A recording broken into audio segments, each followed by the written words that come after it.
Hi there, everybody. It's Liz Newpel from Skystone Partners, and it looks like we've got a lot of our friends rolling in here. If you'd like to, it would be great if you would go ahead, those of you in attendee land, if you'd like to just in the chat say hi and where you're from, maybe your city or your organization. We'd love to know who's all in the audience today. Love to say hi to you. See some of my friends from the greater Cincinnati area. Deborah Stevens. Hi, Deborah. Beth Benson. Hi, Beth. Keela, it's good to see everybody, and we'd love to let you all know, we'd love for you all to get to know each other a little bit as well. So if you'd like to say hi and where you're from while we're waiting a couple more minutes, it is 12 o'clock now, but we'll get rolling right about 12:01, 12:02. So welcome everybody. And let's see, we've got a whole bunch of people coming in the door. This is great. Rolling, rolling, rolling. So thank you all for coming. Today's a gorgeous day in sunny Cincinnati, and I hope those of you who are joining us from the world over and the country over are having wonderful weather in your hearts, and that if it's not so great as it is here, you've brought it with you. You've brought the happy weather with you. At any rate, thank you all for coming. I do think it's 12:01, and we're going to get going here. So welcome, welcome, welcome, philanthropy enthusiasts. I'm glad you're here for today's On Giving, incisive commentary and analysis at the intersection of philanthropy and the greater good. I'm Liz Newpel, President and CEO of Skystone Partners, where we believe philanthropy is a powerful force for good. Today, we're talking about the significance of Black Philanthropy Month and Afro-futurism and giving. And we have the honor of being joined by a panel of guests. And ladies, if you'd like to peek in, we'd love to have you. Today, we're being joined by a panel of guests who've been praised for their insights and knowledge about philanthropy. And my notes said Black philanthropy, but then I crossed it out because Black philanthropy is philanthropy, right? So Victoria Mullins, Adrienne Taylor, and Lauren Tudor, we welcome you here today. Before we begin the fun, I want to do just a teeny bit of housekeeping with you all. First of all, about format, I'll be interviewing Adrienne, Victoria, and Lauren, and we'll be having a little bit of discussion. Then we'll have a few minutes for select questions from you, dear panelists or dear audience members, in the Q&A session before we wrap up our conversation. If you'd like to ask a question, please use the Q&A feature that's located at the bottom of your screen, and the chat feature that you use to say hello will be turned off. All right, so let's dig in. Time for the fun. Victoria, Adrienne, and Lauren, welcome to the show. And I'd like to introduce you first to Victoria Mullins, who is the area leader for the Ohio State University Extension in Hamilton and Butler counties in the Southwest region of Ohio, where she helps to create opportunities for people to explore how science-based knowledge can improve social, economic, and environmental conditions. While she is early in her career, with just 5 years under her belt, she has raised just shy of $3 million and enjoys sharing her methods and learnings with the world and new faces of philanthropy. Victoria is already making a splash and is a sought-after speaker and presenter who has co-led the blockbuster session Impactful Together at AFP Icons. Her co-leaders were, of course, Lauren and Adrienne, and on Nonprofit Quarterly's premium webinar series. Now I'd like to introduce, so thank you, Victoria, glad you're here. Now I'd like to introduce you to Lauren Elise Tudor. Lauren is an accomplished CAPS certified operations strategist, fundraiser, and founder of Architect Philanthropic Collective. Her impressive track record includes leadership positions at major organizations such as the Greater Cincinnati Foundation, Public Allies Cincinnati, YWCA, United Way, and All on the Line, the campaign to re-elect President Barack Obama. Lauren is a fierce advocate for advancing social justice movements, specifically women's reproductive rights, and most recently served on the board of directors of Planned Parenthood Southwest Ohio region. Lauren is a regular guest on a whole host of fundraising and philanthropy webinars. I was looking it up. I couldn't list them all. So well thought of speaker. We're glad to have her. And she's delighted to be able to share her knowledge and experience to foster a more equitable and just society where everyone has the opportunity to thrive and contribute to the common good. Thanks for being here, Lauren. Perfect. Now, I'm particularly proud to introduce to you my colleague and friend, Adrienne Taylor. Oh, I feel weepy. I am. Adrienne is senior consultant with Skystone Partners and has been a fundraising leader with a breadth of experience across a wide range of organizations. Before joining Skystone Partners, she served as senior development director of the Women's Fund of Greater Cincinnati Foundation. And prior to that, Adrienne spent 5 years at the University of Cincinnati Foundation, serving in various roles in the annual leadership and annual and leadership annual giving departments. Now, we're lucky to have her because Adrienne started her career in stockbrokering, but after she gave that up for Lent, maybe 1 year, she started her career path in fundraising through the Association of Fundraising Professionals, Greater Cincinnati Chapter's Diversity Program, New Faces in Fundraising. She also serves as the immediate past president of the Greater Cincinnati AFP chapter and recently rolled off the AFP Global Board, where she has had an active role in board engagement and the inaugural Leadership Development Institute. She has written articles and presented on various philanthropic topics such as mentorship, corporate sponsorships, diverse audiences, and volunteerism. Her commitment to inclusion, diversity, equity, and access is apparent as she brings an intersectional perspective to all her work. Adrienne's a graduate of University of Cincinnati's College of Conservatory of Music's graduate program in arts administration, earning her master's degrees in arts and business administration simultaneously. But more important about Adrienne than her accomplishments is that today is her birthday. And I'm grateful for it because without this day 40 years ago, none of us would have the great joy of knowing and working with Adrienne. And to help us celebrate the beginning of her 4th decade on the planet, one of our former Skystone Partners colleagues, Sam Martin, and former producer of this show, will join us for a musical tribute to Adrienne. Can everybody hear me? Yes.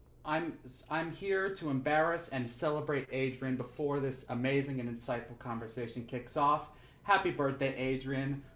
You. Everybody go on mute. I'm sorry if this echoes. Let's celebrate Adrienne. Happy birthday to you. Happy birthday to you. Happy birthday, dear Adrienne. Happy birthday to you. Oh my God. Happy birthday, Adrienne. Thank you you, for Sam. Oh my goodness. I'm so sorry to everybody. Now the real work can begin. I didn't know we were getting serenaded too. Neither did I. It just came out. What's happy birthday without the words? But I'm not a singer, Thank so you. I should I have disclaimed appreciate that you before. so much, Sam. Thank you. Happy birthday. Bye, Thank everybody. you. Okay. All righty. So thank you, Sam. And again, thank you, Victoria, Lauren, and Adrienne. Let's dig in. Let's dig in and get to the real work, which is also the fun work. Yes. So to get us all started off in the same place, and just to do a little bit of level setting, I'd like to direct this first question to you, Lauren. Can you kick us off and tell us about the founding and background of Black Philanthropy Month?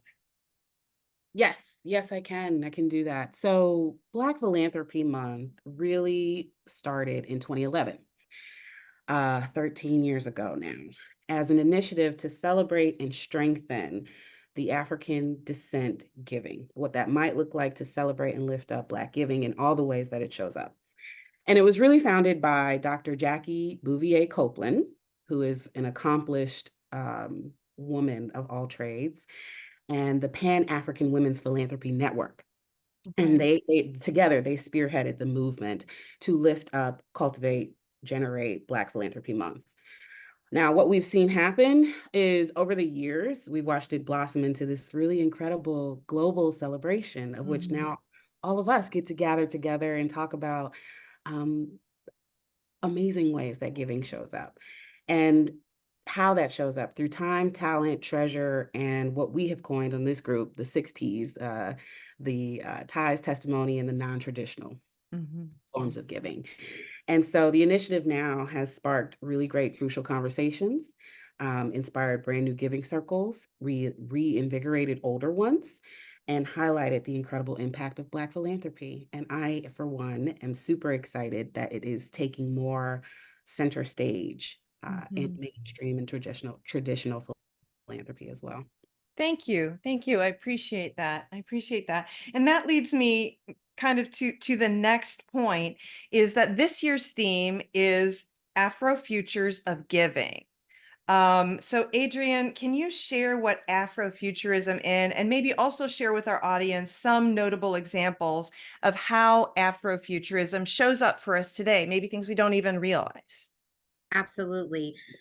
Thanks for that, Liz. And let me start out before we jump into the varying definitions of Afrofuturism, actually, by saying that the term was coined in the 1990s by a non-person of color, but the ideology, this movement around Afrofuturism has existed way before it was even given a name. Even before I was born, this ideology existed.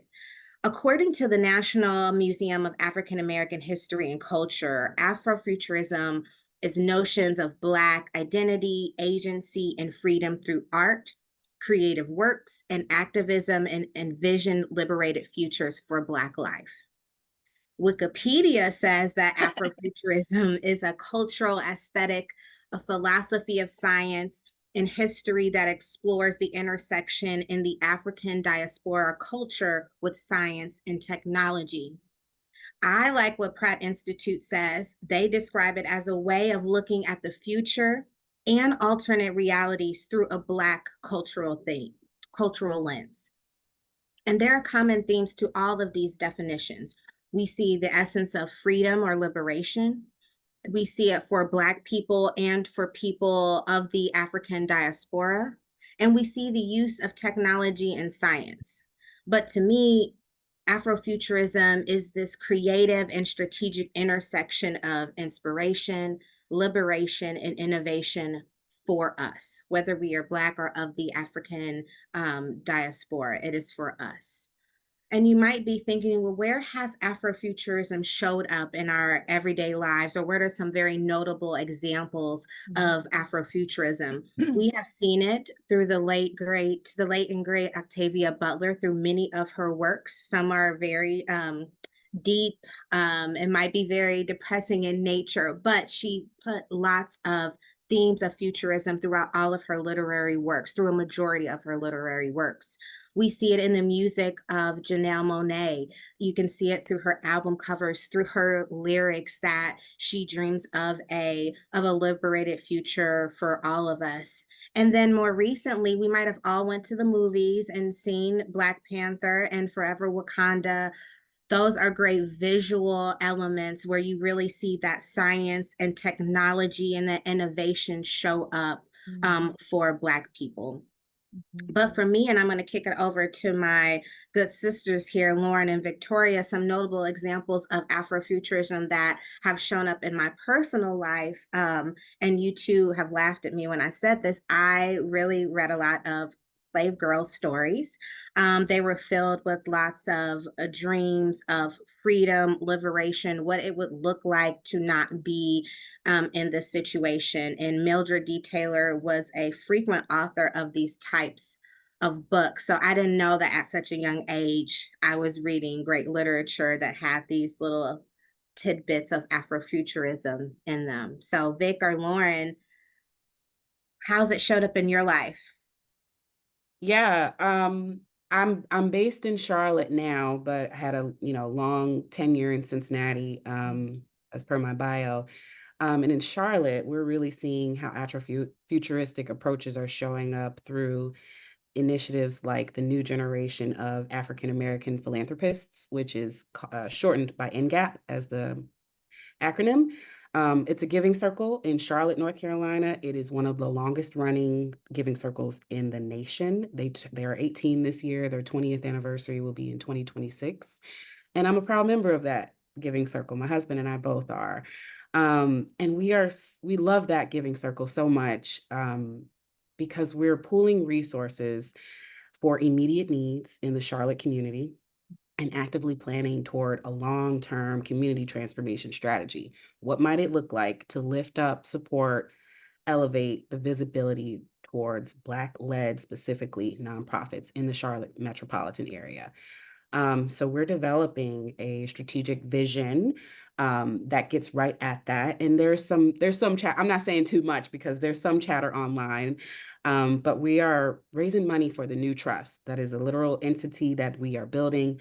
And it can kind of serve as like the Black Philanthropic Community Foundation in Charlotte. And so you'll start to see the thread lines of that pop through. And how that came to be was really from a coffee table book that Valeda Fullwood and Charles Thomas had the brainchild to put together. And it's called Giving Back, which was developed into an exhibit, a traveling exhibit. And now it's been to, I think, 42 cities across the country. The exhibit, if you can catch it, has been to Cleveland, I believe, twice, Columbus once, Chicago, Detroit, LA, New Orleans, and it will be coming home to Charlotte in 2025. So it's philanthropy reframed and exhibited, and it's an incredible way to inspire the next generation of givers, get people involved in the activism behind philanthropy, the humanity behind it, and find where they fit as we dream and actively create the future. Thank you. Thank you. Victoria, did you have specific examples of Afro-futurism you wanted to note? Absolutely. So this is the thing Adrienne knows about me well, but I consider myself a Black feminist. So where my Afrofuturism lies is in the works of forefront Black feminists, Patricia Hill Collins, Audre Lorde, Bell Hooks, gosh, you name it. Angela Davis, Asada Shakur, women who, through their work, have really envisioned what it looks like for Black women to be free and untethered and unhindered. I firmly believe that when Black women are free, we are all free. So that is really where my Afrofuturism kind of exists, in that vision of what does it look like when we are allowed to speak. A hood feminist, if you may. I value all voices, lifting all voices. So that's where it kind of shows up for me, in that kind of theoretical, sociological kind of work. And I think that also lends into the nonprofit fundraising aspect, because when we are unhindered, we are allowed to exist and be successful and be activists and have careers and feed into the things that really help grow our community. So those are my examples. Thank you. Thank you. All such an interesting and varied sort of suite of examples of where people might find Afrofuturism. Open your eyes is what I hear, right? It's not something extra, something special. It's here. Literature, music, giving circles, activism. And what I hear about each one of you, and it's, Adrienne, when you were talking about what the definition might mean of varied definitions, there is this sense, this strong sense of activism in each one of your examples. You know, how are we going to make the world better? How are we going to change things? So I wonder if we can take this sort of, if this is a new concept to folks, if it's not, but let's take this concept and let's drill down a little bit further. And I wonder, Victoria, can you talk to us a little bit about who Afrofuturism is for? Absolutely. So the name Afrofuturism really centers Black folks in the African diaspora. If you're not, the African diaspora, for those who may have never heard that term before, is in reference to the transatlantic slave trade, where we ended up in very different parts of the world, but we are still from the continent. But Afrofuturism is really for everyone. It is not exclusively for Black folks, so to say, but what it really is everyone experiencing what a world with truly free Black folks looks like. And that's why, and me and Adrienne and Lauren's examples, we all gave very different examples because it's going to take work to get to that future. And that work is going to require a lift from everyone. So it is really about creating a society where not just Black folks are free, but it does center Black folks in a way that we are not often centered. So the example of, though it is a fantasy Wakanda, is what might we have if we had not been stopped in our tracks 600 years ago? What might a society where we could just exist and thrive look like? And how would that influence the surrounding society for the better? So it is really for everyone. It is going to require everyone's participation to create that future. And as I mentioned earlier, it's one of those things where when we all get free, we all get free. So that is really where it applies to everyone. Right, right. And so folks who may not have been as familiar with Afrofuturism before today can get really settled. This is for me. This is for me. I am part of what's next. I am part of elevating my friends and people I don't know and people all over the world so that we can all have a more elevated quality of life standard of living. Absolutely. Right. Absolutely. And it's not, I think a lot of times in American culture, when we hear anything that centers one group, we assume that it excludes all of the others. And this is not the case for Afrofuturism. We can center groups as they need to be centered. That doesn't mean that we are kicking other folks out of the club. So really just, is that going to require difficult conversations? Sure. Is it going to require some changes in the way we do things? Absolutely. Is that bad? Absolutely not. Right, right. Okay. Thank you. Thank you so much. I appreciate that. So we've been talking about, yeah, please go ahead. I think Victoria's response also reminded me of a great literature piece by Heather McGee, The Sum of Us.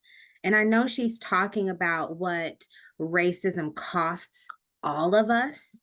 But I think Afrofuturism, if we're saying that it's for all of us, then that means that when we are not thinking of what a free or liberated existence is for a population, we are all harmed by it or impacted negatively by it. So I just wanted to kind of throw that out there, that it's for all of us, even though the term is Afrofuturism.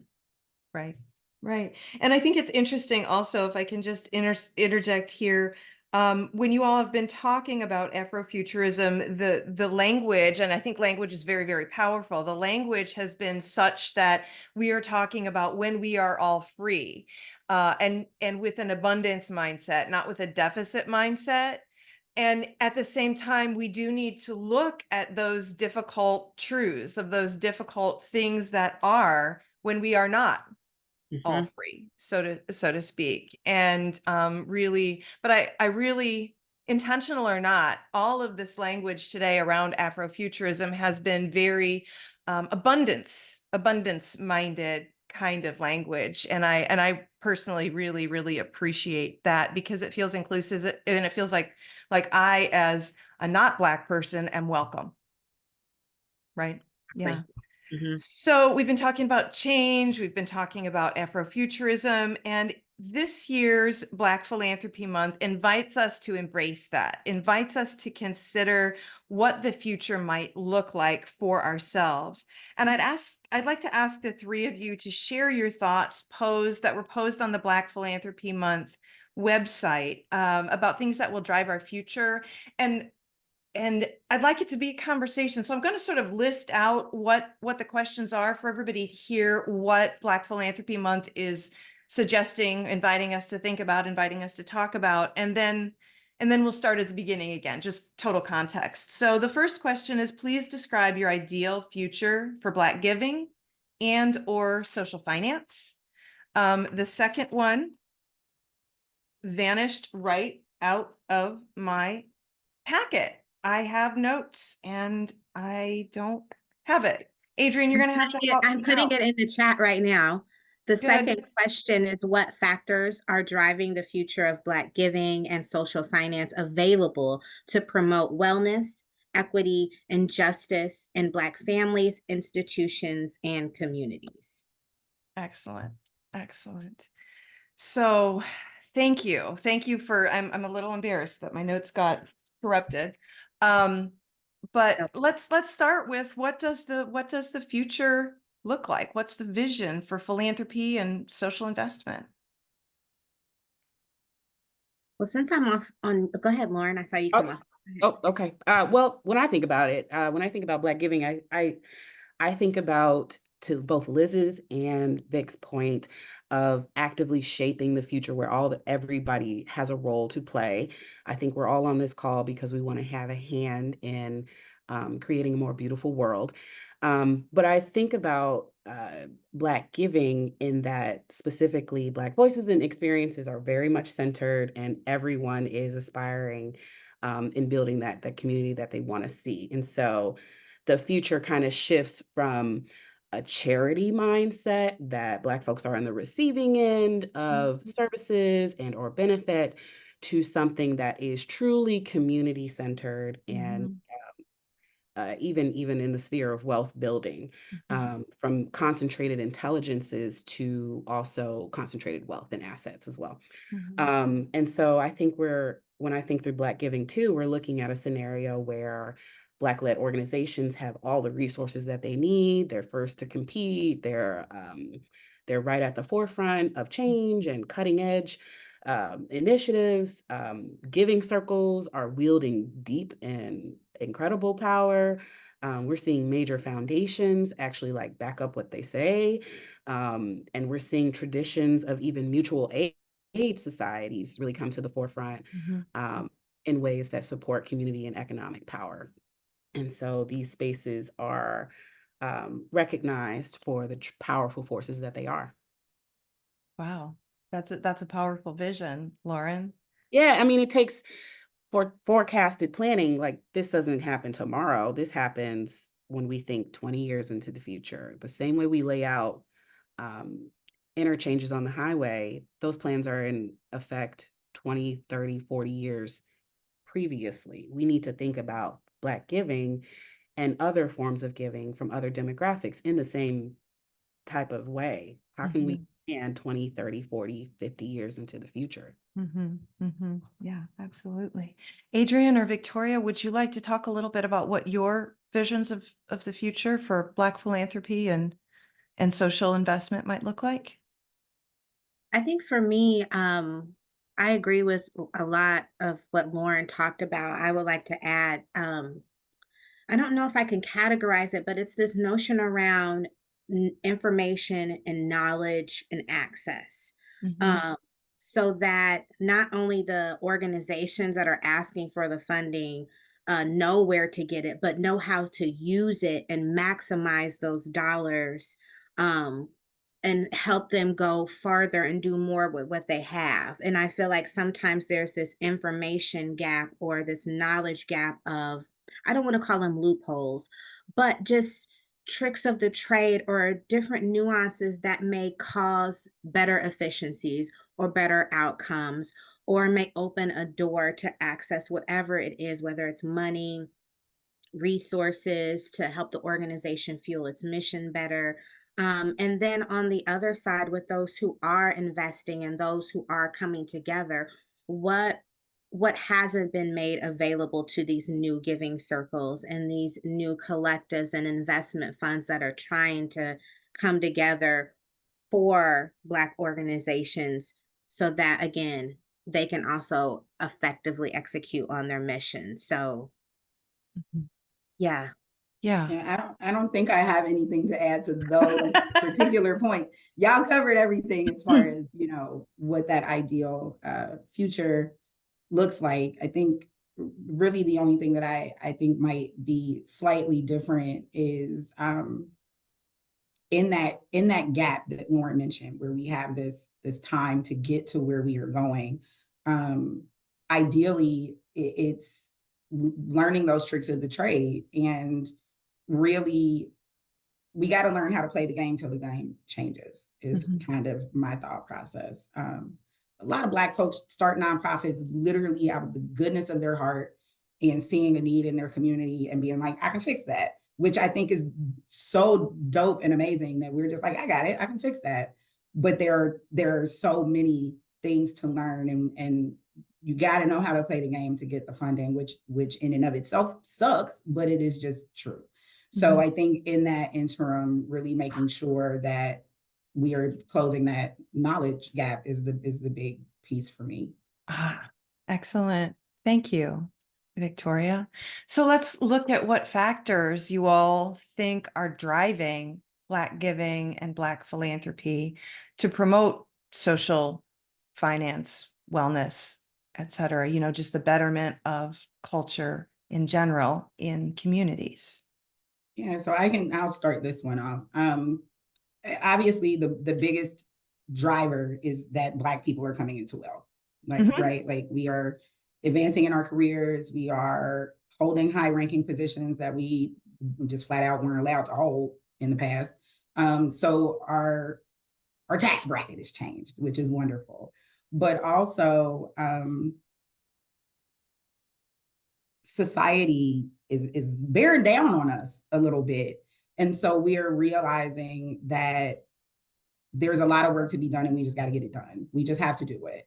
And in our discussion of the history of Black philanthropy, we really drilled home that we've always been philanthropic. We have always been philanthropic. The difference is that those of us who work in this realm are highlighting the various ways that we are philanthropic. So it's not necessarily that these are new factors. If you know any Black people, we all know someone who took in a cousin or a niece or a grandchild. We all know someone whose grandmother is cooking up a storm at the church feeding folks. We all know someone who did a rent party and you kicked in a couple bucks so somebody could make sure that their rent got paid.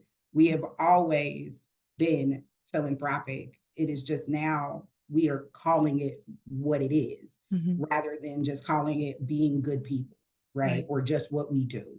It's engraved in our culture. And we are very much a people who believe in bringing up folks as we rise. And so that is also driving as we become more successful, as we gain more opportunities, we are reaching back for our fellow folks and saying, hey, I've got this opportunity, I've got that opportunity, come with me. And it's just that we are highlighting those things more now than them being new factors. Right. If I can just interject here, one of the things that when I saw you all present at the AFP Icon Conference in Toronto this year, that I appreciated so much was your, rather than 3 time, talent, treasure, but your 6 indicators of philanthropy, because philanthropy doesn't just mean you give $1 million plus gifts. Each one of us has the power to act, the power to give a little bit, the power to cook, to volunteer, to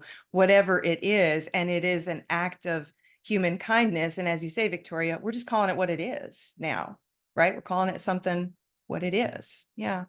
Lauren or Adrienne, would you like to weigh in on the driving factors? Yeah, sure. I think Vic did a great highlight overview of how it comes to be. But I think what we're also seeing is just we're witnessing some incredible momentum right now. There's a super strong push for equity just across all aspects of philanthropy, from time, talent, treasure to the other 3 T's that we mentioned, but also who's at the decision-making table and who's deciding fund distribution. We're seeing, again, a beautiful resurgence of collective giving models and how those models are different across neighborhood to cities to states to regions across the country. And their giving circles are popping up everywhere. I want to shout out Philanthropy Together, because earlier this spring they actually issued a report on a study of 200 or something like that giving circles across the country, and how they are democratizing and diversifying the field of philanthropy in general. And so I think that that's an excellent factor that we're seeing replicated in Black communities being driven in this way as well. Excellent, excellent. Adrienne, anything else to add to that piece? Yes, and one piece I want to add is social media. I don't want to ignore, I think from my perspective, if I look back 10, 12 years ago on social media, and just the information, examples, the celebrations of what is happening in Black philanthropy, I feel like I didn't find much of that information sharing. Who's like, crack the nut, who's, doing something exceptional in this space to change minds, change hearts, change systems. And I feel that there has been this huge influx of sharing those stories, sharing how people change systems, what the slog might have looked at, what the steps may have looked at, what those difficult conversations might have looked like for organizations that are either Black led or serving minority communities. We now have these stories in ways that we can take examples and right size it for our organizations where we are. So that's why I feel social media has been a huge factor in driving the future of Black giving. Excellent. I love all of those perspectives. So the last sort of round out question before we dive into our Q&A, because we got a number of questions submitted in advance, and we've got several that have also been submitted here in the Q&A portion, is what are 3 concrete actions you can take or have already taken in 2024 as a change agent in your family, in your community, in your workplace to increase the chances that your vision of a Black giving future comes to fruition in the next 5 years? So, Well, I can kick oh, I can kick part of this off. Okay, okay. So as a business owner, I work with small to mid-sized shops that are usually in a pickle, that needs some interim development support. They need fundraising infrastructure. They need help with their storytelling. And so I've really implemented in our practice future thinking practices into across the board. And so that means really taking the time to analyze trends that we're seeing in the field, imagine different scenarios and scenario planning should certain elements come into play, everything from the candidates running for president to Yeah. candidates running for, your city council. The whole point is that we plan for the long term and we think through who are our collaborative partners out there that we could bring along in this work. And so at Architect, we're constantly trying to seek different ways to bring diverse voices to the table. Who's most affected? Is it an artist? Is it a technologist? Is it a community leader? Could we infuse some of that community voice into the work so that our strategy is rich and our strategy is informed? And so we're, always looking to build bridges between traditional philanthropic best practices and what it might look like when compared to just grassroots and socially led initiatives. And so, the gap isn't really that large when you start working like and Right. thinking like that. Yeah. Our goal is to always create spaces where we can just collectively dream together, but also like make sure the right people are at the table to kind of section and parse off the work. Yeah. Yeah. Excellent. How about you all, Adrienne and Victoria? I was just going to say really quickly, I fuss at funders. I fuss at funders. It has probably lost me more grants than I'm willing to admit, but for those of us who write grants, especially those of us who are people of color who write grants, the latently racist questions, I call them out every time. Questions like, how do you intend to uplift diverse voices? That question implies that you plan to give this money to a predominantly white organization that serves Black folks that has to think about uplifting Black voices. That question enrages me. And in my answer, that is always the first thing that I say before I answer the question. And then I usually answer the question by saying, I am Black. I am the diverse voice that you are talking about. But really trying to get funders to think about, and I've said this a million times, and it's a hill I am willing to die on, are we looking at the quality of the project or are we looking for grammar? issues? Mm. Are we looking at the quality of the project, the people doing the project, their capacity to do the work, whether they've got large funding or not? Or are we looking for things, technicalities to disqualify folks who don't have a team of grant writers? Right. Those are my Those are ways your- that I fuss at folks. Yeah. Those are the hills you're willing to die on, so to speak, right? Right. And it's this structural racism that you're talking about. Absolutely. And Yeah. it's essentially microaggressions, right? Because I don't believe that they wrote the question with the intention of being racist. Mhm. I assume good intent, but I'm also gonna call you to the carpet. You're at least gonna see it in this one applicant. You don't have to give me the money, but you're gonna read this answer. Right. Right. Thanks. I appreciate that perspective. Adrienne, what about you? I think the one thing that I tend to lean in is sharing resources and sharing information and making connections.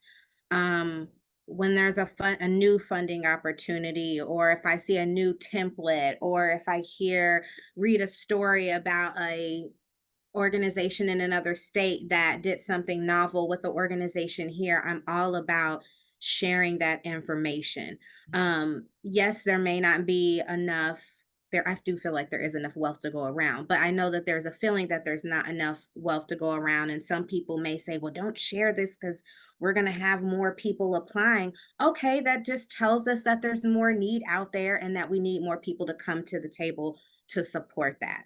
So it's that abundant mindset and making sure that if I know, you know, which I feel like that's something that's very inherent in Black culture, and that we may have been stripped of being able to do with each other historically. So that's why that's such a concrete action that I'm going to step into for this. I love that. Ooh, if I can add one more thing. I want to add one more thing in the vein and spirit of sharing tools. I've been really inspired lately by the work of Trista Harris. She is the president and CEO of Future Good. Yes. And they're based out in the Bay Area, on the West Coast. Anyway, she just released a book called Future Good, and in it really emphasizes the importance of using futurist and futurist thinking tools in philanthropy to create more effective, long-lasting change operations within your organization. She really advocates for those practices that I mentioned earlier, like scenario planning and trend scanning, so that you can respond to emerging threats and needs and opportunities as they come about instead of being reactive to it. So I wanted to give her a shameless plug. I don't know her or anything, but I really like her. So I want to share the resources with this call today. Excellent. Excellent. Thank you all. Thank you all. I have 2 commitments. Can I share mine? Yes. To learn as much as I possibly can, because we all start in a different place. Yep. And knowing that I have the opportunity to have a platform and give people an opportunity to share their voice, being intentional about to whom I offer that opportunity and when. So those are mine. I know I'm not the interviewee, I'm just here asking the questions. I don't have a third one right now, but that's what I got right now. So Adrienne, you are not only one of our panelists, you've also been working very hard as our producer today. We've got questions that have been submitted in advance. We've got some that have come through the Q&A function, and probably more than we can get to in the modest amount of time we have left. But what can we get to? What can we get to and answer some of these burning questions? Well, let's hop into the questions that we received in advance. So special shout out to those who took advantage of submitting your questions during registration. And I think this will be a great question to Lauren because she's come through with a lot of the resources right now. And I know we're going to talk about future resources, but we did get asked, is there a central place where Black organizations can rely on funding for our specific efforts that only we value? Yeah. Short answer is no. While there isn't one centralized place or funding source or anything like that, what we are seeing is a growing ecosystem of resources. Like we shouted out a whole bunch on this call just in the last 10 minutes. But to shout out another one, the Black Equity Collective is based out of Los Angeles. And the African American Community Fund in Indianapolis, just down the street, are really great examples of what I mentioned earlier, concentrated intelligences, for how they are adapting to trends in real time, really kind of speak to the needs of the community, really living out their mission in ways that are just applicable in the moment. So I'd like to recommend those two really great resources as examples. And I'd also recommend the giving circles that I mentioned earlier. So take a look at INGAP in Charlotte, or another one is the Community Investment Network. I'm also in Atlanta today, here in Atlanta. They're really incredible networks of people who often don't get a lot of mainstream play, but really focus on locally relevant issues that are happening in the moment. And that's just a short list of growing resources that are popping up to respond to what's relevant in their communities. Thank you for that, Lauren. I'm going to combine a couple of questions that we received during the webcast, because I think they could kind of be answered in tandem. We have the question, what would you say are the different motivating factors for Black giving as opposed to other giving demographics? And I'll couple that with another question on, is Black philanthropy notably different from non-Black philanthropy, and why or why not? And I'm going to selfishly give this to Victoria. I knew it was coming. I knew this was coming to me. I knew this was coming to me. I knew in my heart. So yes, it's inherently different. I will say that we don't give to things we don't understand. We don't give to things that seem predatory. You can't just show up acting like you want some money from us and we ain't never seen your face before. We just don't operate that way. We literally give from love, from concern for folks. If I'm being completely honest, it starts with folks who look like us. We are going to take care of home first.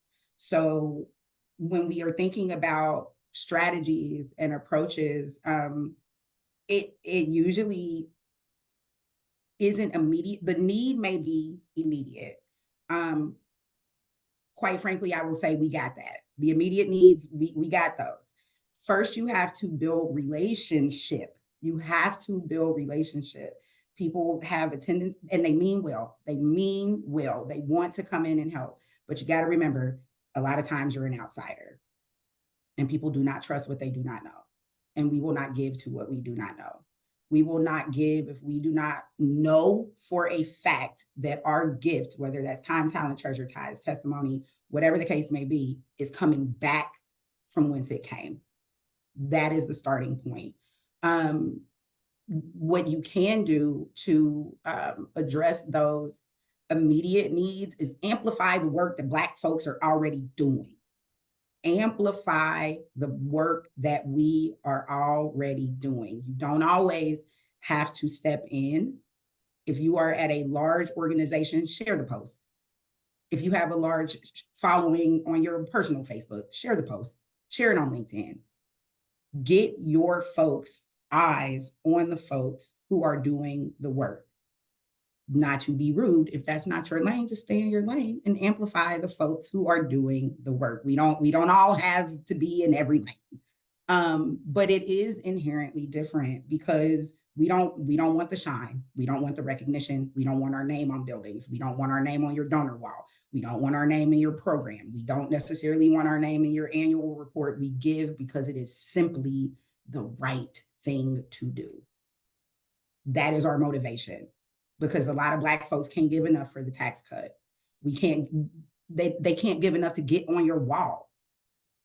But what they are giving is meaningful to them, and they care about what they are giving to.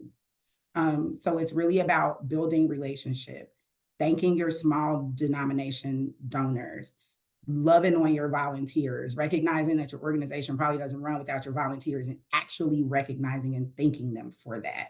So really It's love. Honestly, that's the strategy. Love. Do it from love. Do it from your heart. Do it from your soul. Mm. And you'll find yourself connecting with those potential Black donors in a very different way. Stop looking at them as dollar signs and look at these folks as human beings, would be my answer. Thank Show you. up and listen. Show up and listen, right? Which is what we do as fundraisers, right? Like regardless of the identity, background, Yep. demographics of the individual, as fundraisers, we are supposed to just show up and listen. And for some reason, when it comes to Black communities, there's this question of like, well, how do we get the same way that you try to get in with a non-Black, person of color, you approach it that same way with us and find out about us, learn about who that person is. Lauren, and just value how they give. Mm-hmm. Yeah. I mean, while some things are different, just in the vehicle might be different.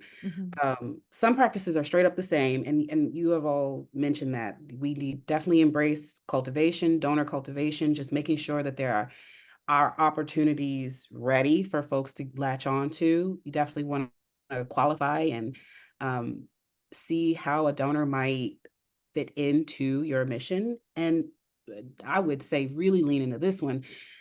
Offer tailored engagement strategies. Really dream big about how someone could see themselves in the work. People don't align themselves to stuff they can't have a hand in helping.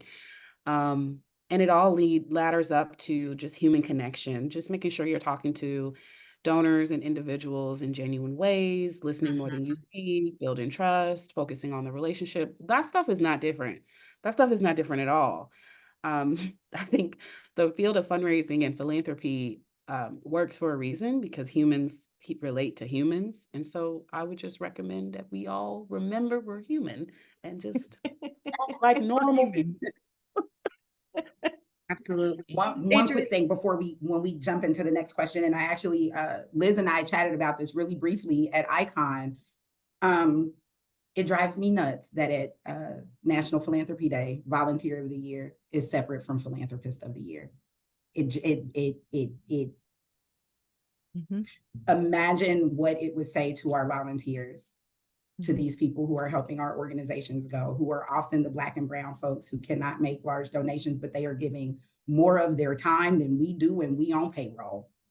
Imagine what that would say to the people who are really helping our organization survive if just maybe once we gave Philanthropist of the Year to a volunteer. Thank you. I appreciate that sentiment as well. I think, Adrienne, in our Q&A, we've got one more question. We've got just a couple minutes left. And was there one more that you wanted to just one more question. Yeah, okay. And that question is, what strategies or approaches can we implement to address immediate community needs when some donors/sponsors consider racial justice and equity work to be political or perceived as political? My first answer to this question is, if you can paint this to be your neighbor, your sister, your best friend, I feel like that takes down some of that political feeling that comes from being in the racial justice and equity work. When working at the Women's Fund, I found that when we were able to bring real situations, real people in the communities who were being vulnerable enough to share their stories, it removed that this is a red or a blue thing. It turned into, oh, this could have been my sister. This could have been my daughter. This could have been my colleague. This is a human thing. To Lauren's point about philanthropists, to Victoria's point about volunteers, it's a human thing. Yeah. So bringing it to a very real level for folks. Yeah. Vic or Lauren, did you have anything to add before we wrap up today? Had to find I'd be losing my mouse, but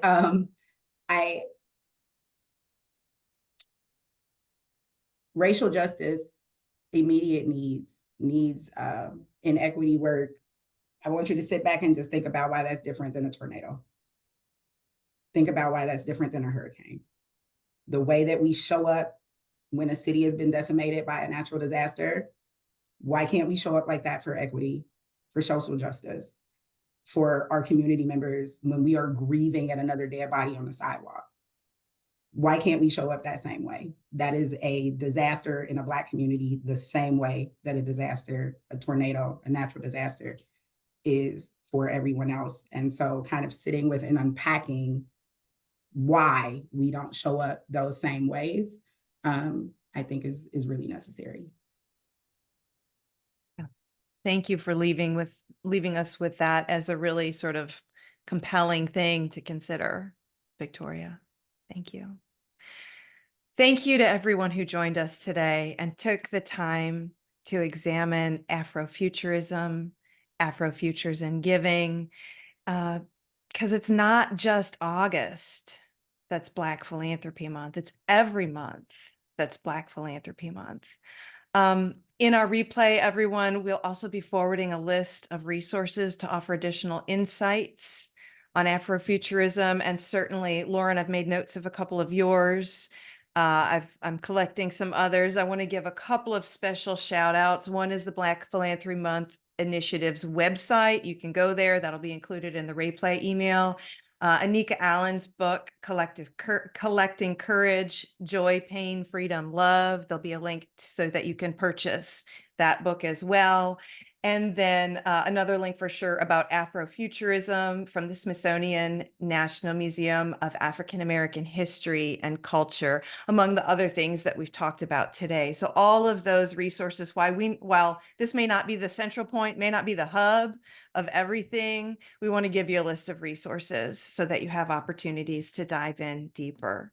So again, Victoria, Lauren, Adrienne, I'm deeply grateful for your insightful and candid commentary at the intersection of philanthropy and the greater good.